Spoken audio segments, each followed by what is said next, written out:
Welcome back to the Stephen Knight Show. Adam, how's the weather in DC, the district?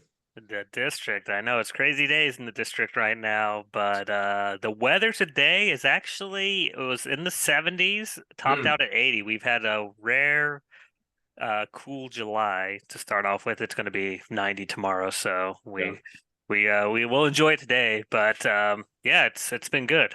How about over there? hot. It was so hot this weekend, but today it was a little bit better. But yeah, it was hot. It was hot. Nice. Well, I'll let you all take it away with movie reviews. Sure thing. So the main thing I saw was the recent release of The Bike Riders, and this is a movie starring Jodie Comer, Austin Butler, and Tom Hardy. And it follows the story of actually someone who made a photo book about this Midwestern biker group, biker gang called the Vandals.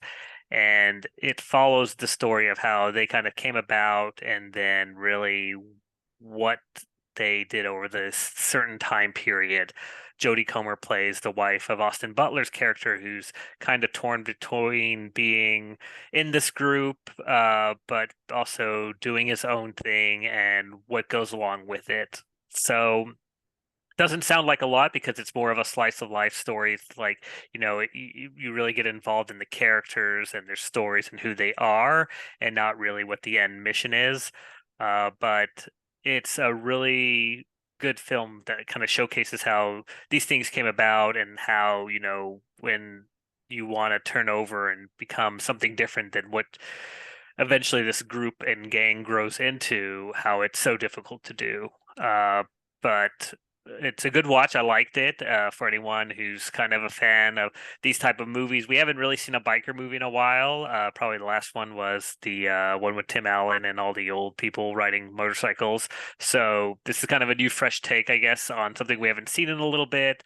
But it does follow that kind of bike riding feel and world. So if you're looking for something a little more story, a little more substance, then you can check it out somewhere else. But I did like this film. I thought all the leads did a great job. I mean, in addition to the main three I mentioned, Michael Shannon's in this, Norman Reedus. We really get a good kind of group and feel, and all the actors knocked it out of the park. So, for films, if you're looking for something that's not a Marvel movie, that's not a sequel, definitely check this one out.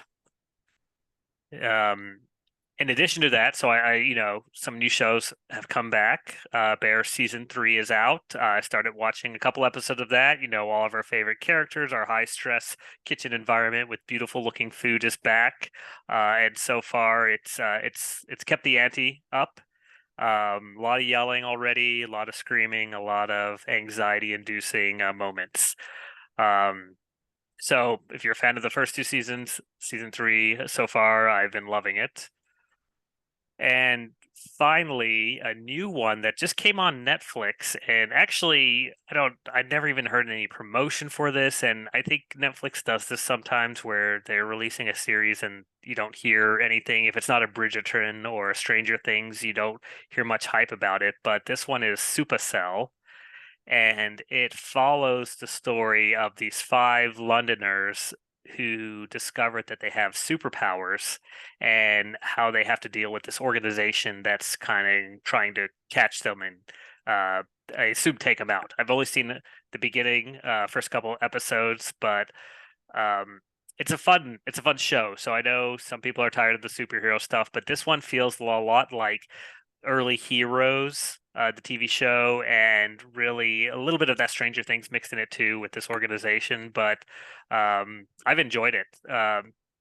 British accents are still a little rough. You might need subtitles in some scenes, but overall, this one looks pretty promising to get us back into that world of this, common people getting superpowers and how they're going to address it and maybe save the world along the way. So, if you're looking for something new, it just came out on Netflix. Of course, all episodes are out, so feel free to binge watch it and let me know your thoughts.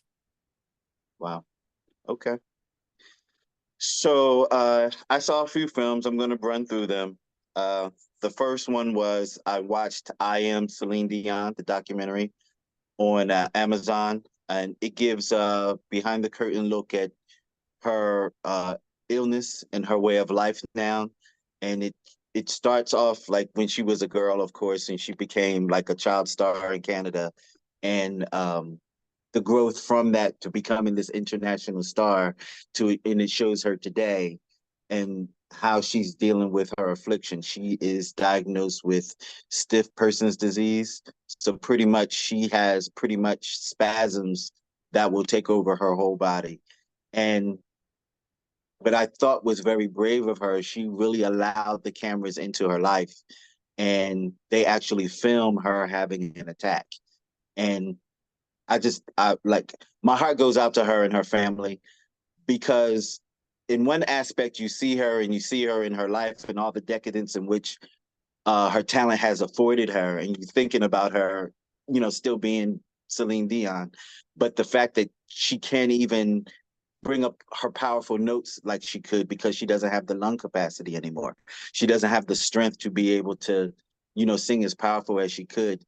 And then it goes to a point later on where she's actually trying to record a song and she's just having difficulty and how much it tears her up because in her heart she still feels as though she can do it. In her mind she still feels as though she can do it, but physically she's just unable to do it, and how much it takes a toll on her. And that in itself drives her into an attack because stress can bring it on. Anyone who's a Celine Dion fan, even if you just like music, I think that it's something for you to absorb and to witness, because we're not promised tomorrow. We're not promised tomorrow that things are going to be perfect. Things can change in a blink of an eye. I'm sure this woman didn't know that this was going to be, her later years. So definitely check it out. Blessings to Celine Dion and her family. Yes, I've tried Next, that thing about 3 times and it won't load. really? But Yeah, I pay did for for some internet. reason. No, on my Prime it won't load. But we did post a clip of her having that episode. It was Mm-hmm. so hard to watch, and there's so much outpour of love for her, and she's committed to. She's working with a physical therapist and everything. She's committed to getting back on that stage. But I just can imagine Yeah, you love something so much, and you're so good at it, and now it's hard for you to even to do it. yeah. And I said in the other segment, I know plenty of people in the industry, plenty of artists. I have not heard anyone describe their love for what they do the way Celine Dion has Yeah, described her yeah. love for what she does. Mhm. She actually lives and breathes music, and it's her life.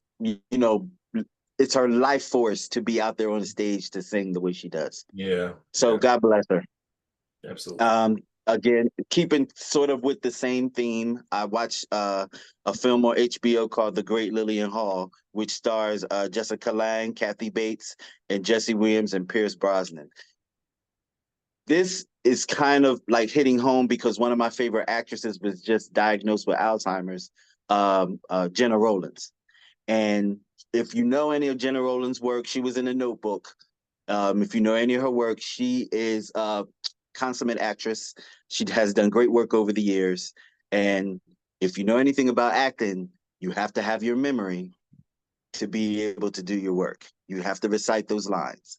And just imagine a piece of your physical being stripped away from you, and you can't do the thing that you love to do, and you made a living off of it. So this film follows Jessica Lange's character, Lillian Hall, and she is trying to put on a play, one of the great plays that she wants to put on Broadway.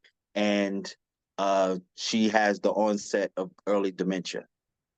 And she doesn't recognize what it is at first, and it starts to reveal itself in different ways. But people on the exterior are noticing her change. And then it goes into how it affects the business, wanting to get her out of the play, but they can't get her out of the play because she's attached to it, and the people are looking for her to be the star of the play. And her fight to stay in the play, and the fight to stay just viable in her own life against her onset of dementia. It was really, really good. I'm a Jessica Lange fan. I will watch anything that she's in just because I love her and her talent so much. Definitely check it out. And it was based off of a true story. The next film was The American Society for Magical Negroes. The title in itself made me want to watch it. It stars Justice Smith, David Allen Greer, Anne Lee Bogan, and Aisha Hines. So basically, the premise of this movie is, in order for Black people in this country to be okay in this world, they need to make people of Caucasian descent comfortable. And they do that by appeasing whatever it is that they need. So there's a society, and it kind of reminded me of Harry Potter a little bit, because there's a whole secret society. They have magical powers, and they have these Geiger counters that they can look at someone who's Caucasian and see if they're agitated or not. And their job is to take the agitation down by doing anything that they can to appease their happiness. And it boiled down to, you either appease them or make them happy, or you could probably lose your life. And it started off with the cop killings, of civilians. And it says, well, if we were around, we could have stopped that, because we had to, quell their anxiety. Once you quell their anxiety, then no one gets hurt. It was a pretty serious subject, but also at the same time, they made it funny. So there's moments where you had to really think about it and be like, well, that's pretty true. But at the same time, on the back end of that, it made you laugh because of the ridiculousness of the situation. I thought it was entertaining. I do know that it was in the theaters. I could see it not making a lot of money in the theaters, but damn sure if it wasn't entertaining in streaming. You can definitely check that out. It's on Peacock right now. Another film that I saw that I've been wanting to see was Monkey Man. Monkey Man stars Dave Patel and Sobita Tapila. And Dave Patel, you may know him from Slumdog Millionaire. He was a little bit younger then, but he's grown into this Hollywood power player where he actually stars, produced, and directed this film. Monkey Man is a story of revenge. A young boy witnesses his mother be a victim of a crime, and he grows up with revenge in his heart, and he executes it once he becomes a sufficient adult. And it gives me very much air of John Wick, the shooting style, the fighting scenes, the grit, because it's actually filmed in India. So there's a lot of grit. There's a lot of gangster mentality. There's a lot of crime. I found it entertaining. It delivered everything that I thought it was going to deliver. I will now be looking for more stuff from Dave Patel because he's actually been pretty consistent with the work that he's put out, especially now that I know that he can control the helm and also deliver as an actor. I'm going to definitely be looking for him. He's like the Indian Ben Affleck at this point. And Interview with a Vampire, the series has ended. The last episode was yesterday. I cannot rave anymore about this series. And the finale did not disappoint. And they're about to go on into a new direction, so I can't wait to see what they have in store for us for future seasons. And I'm also watching a new series on Apple TV. And it stars Jake Gyllenhaal, and it's called Presumed Innocent, and it's based off of a Harrison Ford movie that came out. I think it came out in the 80s. I didn't pay much attention to it, and I didn't even realize that it was based off of that movie until I was scrolling. And you know how your television will suggest other things based off things that you watch, and that movie popped up, and then I clicked on it and I looked at the summary. I was like, oh, they just basically broke the movie up into this series. But the series is more modern day, and it's because of the time, the era that we're in, it's harder hitting. Definitely check that out. And they add a little element in there where his wife is of color, and of course the children are of color, and that plays into the plot of the movie. Definitely check it out. It's pretty good. I can't wait for episodes to come on. It's so good. Nice. I've been watching lately. I've been watching old episodes of Sanford and Son. And I did watch one. I love Sanford and Son. I did watch an Oprah episode this weekend too. I watched. It was about men who had had affairs with their wives, and Oprah was interviewing them, and their wives were in another room listening to it. And they just talk about, how they tried not getting caught and what made them confess unless they got caught and things like that. It was crazy. But one of my favorite clips from Sanford and Son is when they had just come back from a funeral and they're all sitting in, the little kitchen area, not the kitchen area, the family area, and Esther's sitting on the couch and she says, Fred Sanford, how can you drink if you just came out of the church? He said like this. I don't know, that was so funny. But anyway, it's just interesting. I'm thinking about, could I live in those days where their technology was limited, no internet, but they didn't know. They only knew what they knew. You know what I mean? But yeah, I was watching that. Did it hold up well? Does it still like? It does. It's funny. Like, and even some of the things they say is like today. So some of the stuff for me is cringeworthy. Like they say some of the things now based off of how we live now. It's like, oh, they said that? Like, oh my goodness, they got away with that. But Well, it was I a was different saying, time and era. the Jeffersons, they used the N-word, Yes. a lot. Yes. Sanford they didn't, but this one particular scene, Esther was very protective of her sister, Elizabeth, who passed away, Fred's ex-wife. And so this episode came over, the gentleman came to the house and he said that he was Lamont's dad. And so Fred was introducing Esther to the man. And she said, "How do I know you?" She said, "Oh yeah, my sister was very fond of you." And Fred was like, "Yeah, well tell him what you told me." And she said, "How can I help you?" He said, "I'm Lamont's dad." She stood up. What you say, N-word? Which they didn't use that often on there. It was just it come from her from the church, But yeah, yeah. Where are Classic you finding all these shows? YouTube. Okay, so YouTube, yeah. And so, And some of the streaming services have them on there as well. yeah, they do. Yeah. What's the name? What's the one? Sanford and Son is a CBS. Was it the Paramount? Is it or They have it on. Peacock? What's the hood one? The new one.